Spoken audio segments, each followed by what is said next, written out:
Regardless of which side you consider yourself to be on in relation of the political decisions being made by the Eritrean government, please look at the photo behind me.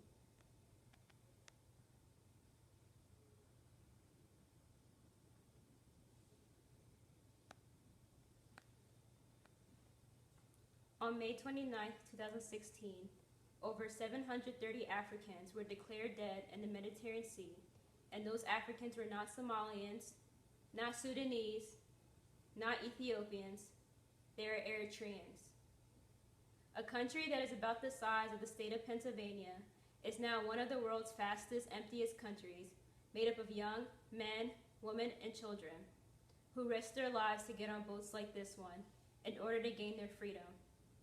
Unfortunately, this is not the first time we have seen this happen. Within this year, the 3,000 who have died in the Mediterranean are majority Eritreans. 27-year-old Haptum Tekle, who was one of the Eritrean survivors, described the horrifying scene of everyone trying to take the water out the boat as it began to sink. He stated, "When the morning came, I saw how the children started crying, and the women. At this point, I only tried to pray." Tekle is one of the thousands of Eritrean refugees who began their journey through countries like Sudan and Libya before taking the risky route through the sea. He says, "I want to tell the world this way is dangerous for us because my brother, sister, and family will lose their lives in this channel. Please help us to have freedom in our country. I don't want to stay here or any place. I want my country with freedom." Tekle was one of the lucky few who made it out this channel, while men, women, and children drowned that day. The living conditions in this country is unbearable and is the reason why people are willing to do whatever it takes regardless of what the risks are. 16-year-old Binyam, who is soon planning to take the risky journey, tells the story of why he decided to leave and states that he is aware of the risk. He says, "I heard people are dying and being tortured or enslaved. I heard some die in the desert or the sea, but some arrive, and I hope for that. Hope. These people may not have freedom, but they have hope. And that is what's keeping them going in order to live a better life for them and their family. It is ignorant to think that Eritrea and its good people are in a good state when photos of Eritreans drowning in the sea are all over the internet. When there are thousands of stories like Tekle and Binyam, where the people are dying just to earn their basic born given rights.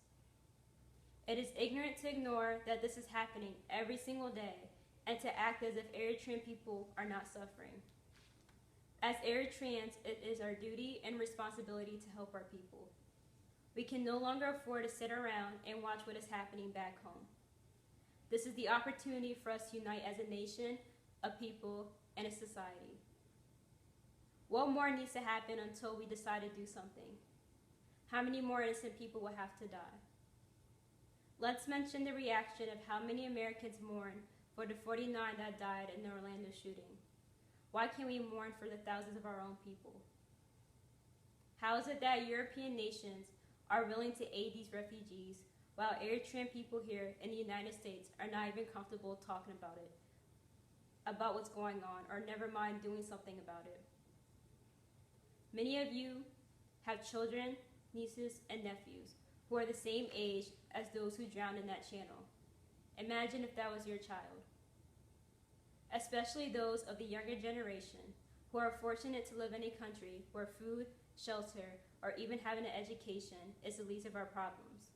We should feel for our brothers and sisters that are the same age as us who are dealing with life or death situations that no teenager should ever have to face.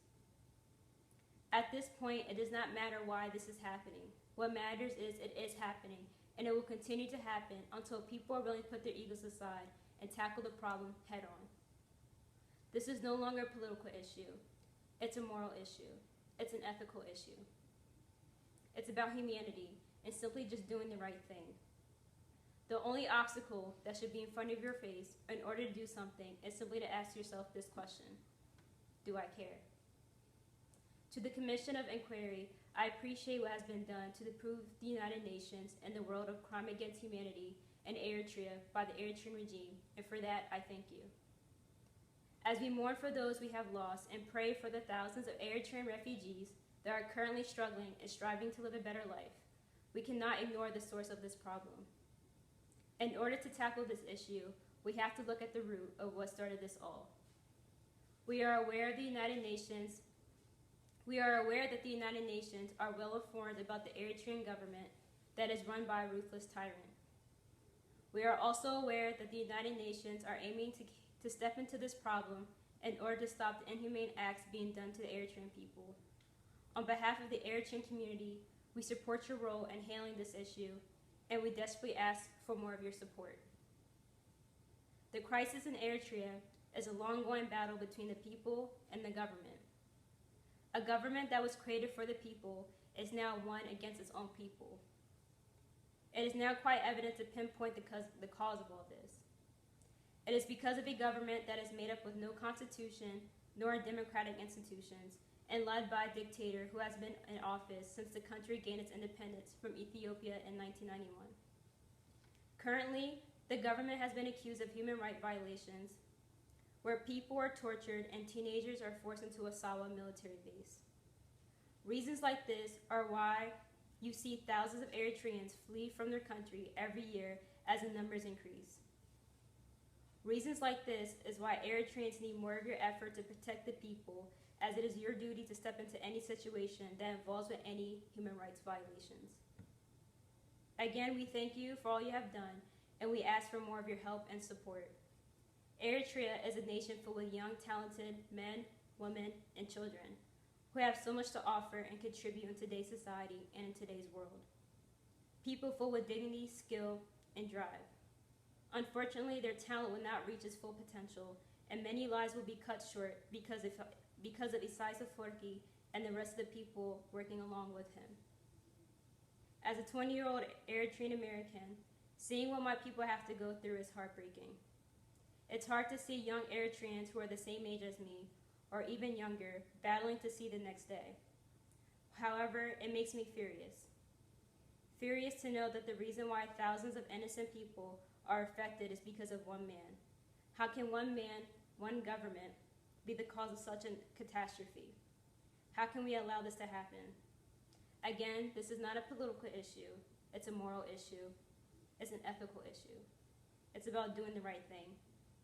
On behalf of myself and the Eritrean people, we desperately ask you, please help us. Thank you.